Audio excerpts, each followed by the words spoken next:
Hi friends, welcome to your YouTube channel tuition time maths.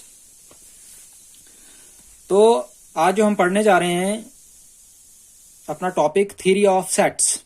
जो सबसे पहली बात, ये हमारा जो क्लास 11th के स्टूडेंट्स हैं एनसीईआरटी के, उनका ये पहला चैप्टर है। और प्लस ये जो टॉपिक है, ये जो हमारा अकाउंट असिस्टेंट की जो पोस्ट है थ्रू JKSSB, उसके सिलेबस में ये एक पार्ट है। ठीक है, तो ये जो मैं आज पढ़ाने जा रहा हूं आपको, ये वीडियो 11th क्लास के बच्चे भी देख सकते हैं, प्लस जो भी मेरा फ्रेंड, मेरा दोस्त अकाउंट असिस्टेंट की पोस्ट के लिए जिसने अप्लाई करना है इन फ्यूचर, उसके लिए भी ये काफी इंपॉर्टेंट रहेगा। तो ये टॉपिक जो है ये मैथमेटिक्स पार्ट से लिया गया है, जिसका नाम है थ्योरी ऑफ सेट्स। तो बात करते हैं, ठीक है।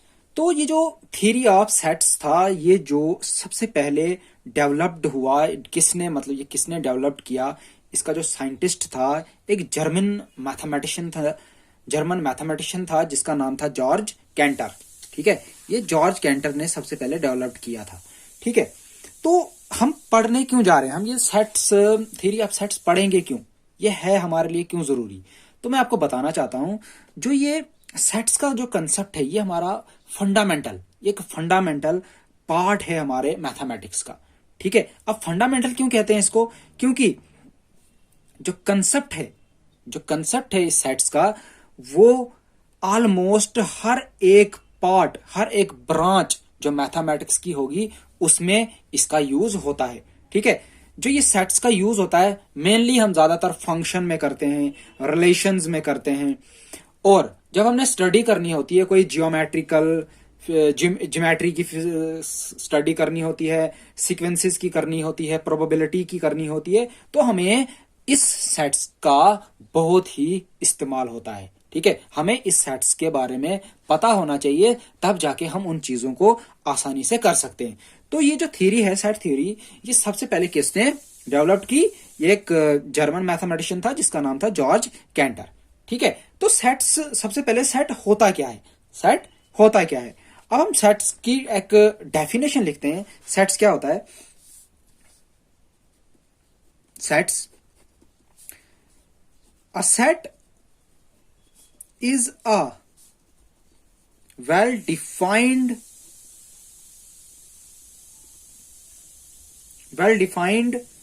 collection of objects। समझना इस बात को, ये क्या कह रहा है। डेफिनेशन तो बहुत छोटी है, लेकिन इसको समझने के लिए आपको काफी मेहनत लगेगी। ठीक है, a set is a well defined collection of objects. अब कलेक्शन लेना है, ऑब्जेक्ट्स का कलेक्शन लेना है, तो क्या कलेक्शन ले सकते हैं, जैसे जैसे मैं बताना चाहता हूं आपको। हम क्या करते हैं, हम लेते हैं ऑड नंबर्स। हम क्या लेते हैं, odd numbers less than 10। Odd numbers less than 10। जैसे मैं एक एग्जांपल लेता हूं, क्या बोल रहा हूं मैं, ऑड नेचुरल नंबर लेते हैं। Odd natural numbers less than 10। Odd natural number less than 10। अब बताओ भाई, नेचुरल नंबर आप सबको पता है, नेचुरल नंबर क्या होता है। अरे नेचुरल नंबर वो नंबर जो 1 से स्टार्ट होते हैं। तो कह रहा है सारे ऑड वाले लेने हैं, जो किससे कम होंगे, 10 से। तो क्या क्या आएंगे, दैट इज 1, 3, 5, 7 एंड 9। ये जो नंबर आए, इसको हम कहेंगे सेट। इसको क्या कहेंगे, सेट, क्योंकि ये एक वेल डिफाइंड है। वेल डिफाइंड कैसे है, क्योंकि इसने कहा है कि ये ऑड नेचुरल नंबर्स हैं और जो 10 से कम है। अगर एक दूसरी एग्जांपल लेते हैं, द रिवर्स ऑफ इंडिया। मैं कह रहा हूं कि एक कलेक्शन लो किसका, रिवर्स ऑफ इंडिया की, जैसे गंगा। ठीक, गंगा,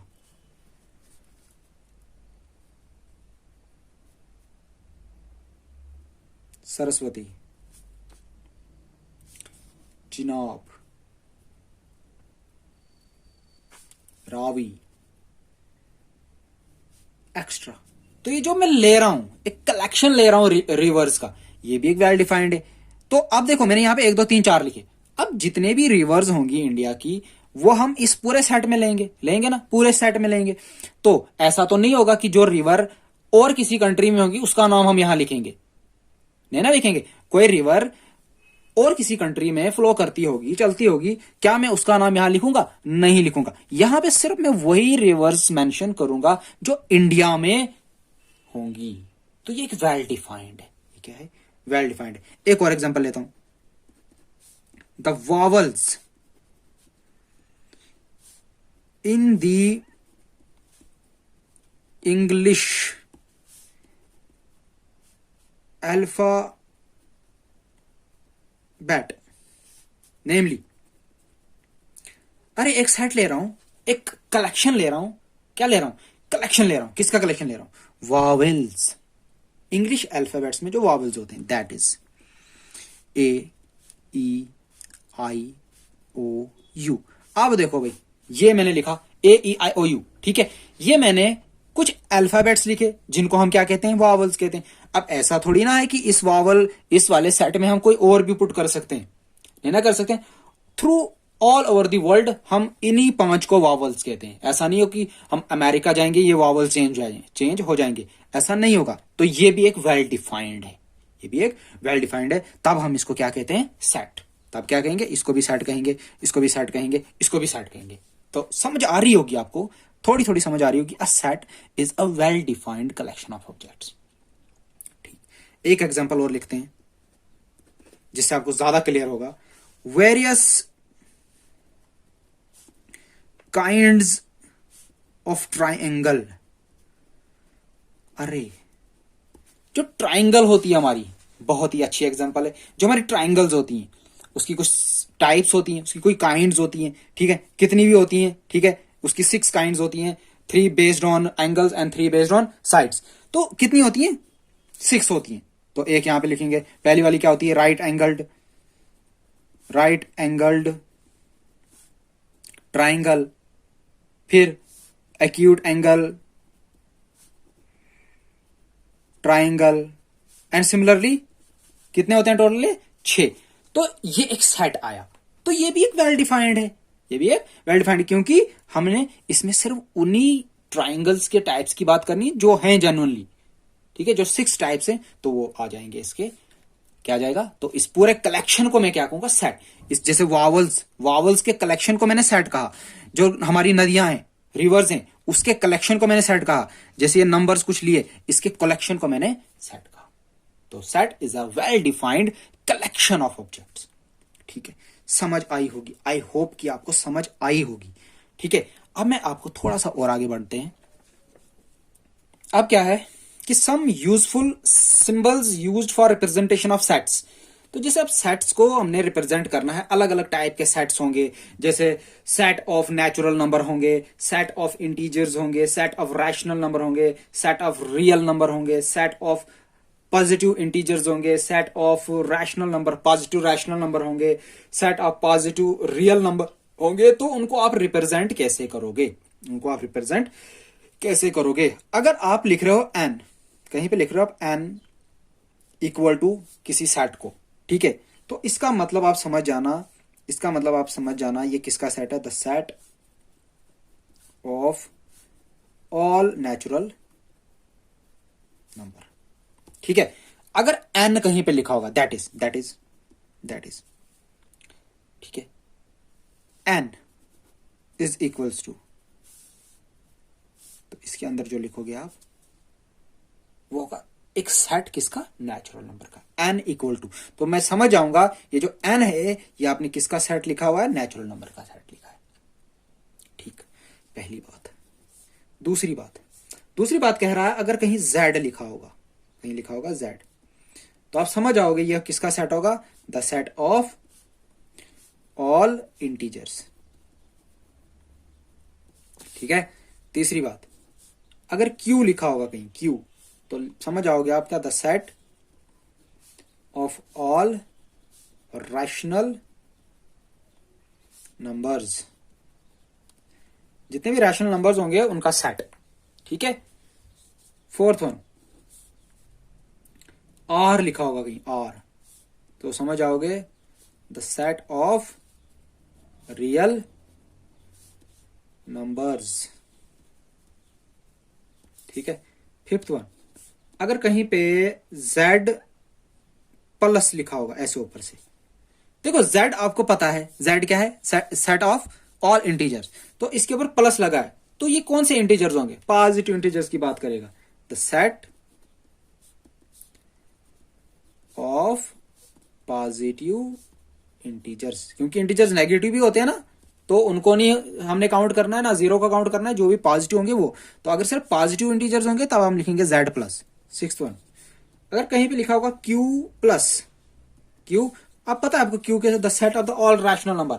अब रैशनल नंबर पॉजिटिव भी होते हैं नेगेटिव भी होते हैं, तो अगर प्लस लिखा होगा तो आप क्या समझ आओगे, द सेट ऑफ पॉजिटिव, शाबाश, रैशनल नंबर्स। आई होप इतना तो आपको पता होगा नंबर्स किसको बोलते हैं, इंटीजर्स क्या होते हैं, रैशनल नंबर क्या होते हैं, रियल नंबर क्या होते हैं। ठीक है।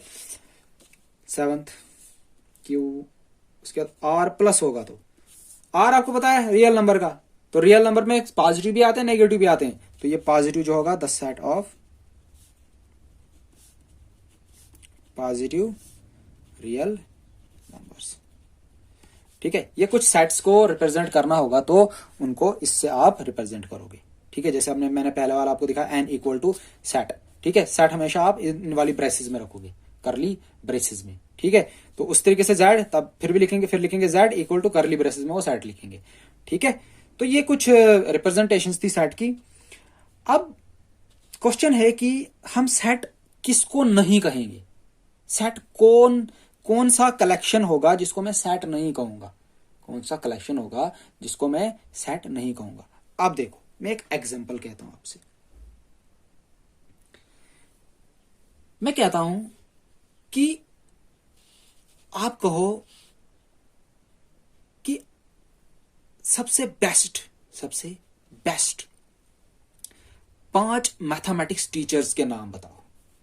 आपसे मैं कहता हूं सबसे बेस्ट 5 मैथमेटिक्स टीचर के आप नाम बताओ, तो आप नाम लिख लेंगे जो आपको लगते होंगे सबसे बेस्ट मैथमेटिक्स टीचर हैं, उनके नाम आप लिखते होंगे। ये मैंने आपसे कहा। ठीक है। अब यही बात आप मुझसे पूछोगे कि सर आप भी कोई 5 सबसे बेस्ट मैथमेटिक्स टीचर्स के नाम लिखो। ठीक है। तो जो आपने लिखे वो जरूरी नहीं है कि मैं लिखूंगा, तो तब सोचने वाली बात आ जाती है, क्या ये वेल डिफाइंड है? तो तब मैं कहूंगा ये वेल डिफाइंड नहीं है, क्योंकि आप कुछ और 5 के नाम लिख रहे हो, मैं किसी और 5 के नाम लिख रहा हूं, तो ऐसा नहीं होना चाहिए। जैसे हमने एक वावल लिया था, ये जो हमने वावल्स की एग्जांपल ली थी, तो थ्रू आउट सब में एक ही जैसा AEIOU सबको पता है यही 5 आने। ऐसा नहीं कि आपके दिमाग में कोई और 5 आ रहे हैं, मेरे दिमाग में कोई और 5 आ रहे हैं, तो ऐसा नहीं। Well defined, properly well defined. तो जो ये 5 बेस्ट मैथमेटिक्स टीचर की बात कर रहे थे, आप कुछ और लिखोगे, मैं कुछ और लिखूंगा, तो ये वेल डिफाइंड नहीं है, तो तब इसको हम सेट नहीं कहेंगे। जैसे और कुछ एग्जांपल लेते हैं हम, तो एक और एग्जांपल लेते हैं। जैसे मैं कहूंगा आपको जो टॉप 5 मैथमेटिशियंस हैं अकॉर्डिंग टू यू, उनके नाम लिखो, तो आप लिखोगे 5 मैथमेटिशियंस के नाम। तो मैं किसी और से पूछूंगा, वो कुछ और लिखेगा, किसी और से पूछूंगा, कोई और लिखेगा, तो ये भी एक वेल डिफाइंड सेट नहीं होगा, वेल डिफाइंड कलेक्शन नहीं होगा, तो वेल डिफाइंड कलेक्शन नहीं है, तो उसको हम सेट भी नहीं कहेंगे। ठीक है। तो ये था सेट हम किसको कहते हैं। ठीक है। तो डेफिनेशन इसकी क्या थी, A set is a well-defined collection of objects. I hope कि आपको ये समझ आई होगी। तो अब पढ़ेंगे दूसरा, अब सेकंड जो इसका पार्ट है, इसमें पढ़ेंगे अब रिप्रेजेंट कैसे करना है, तो वो हम अगली वाली वीडियो में करेंगे। Thank you.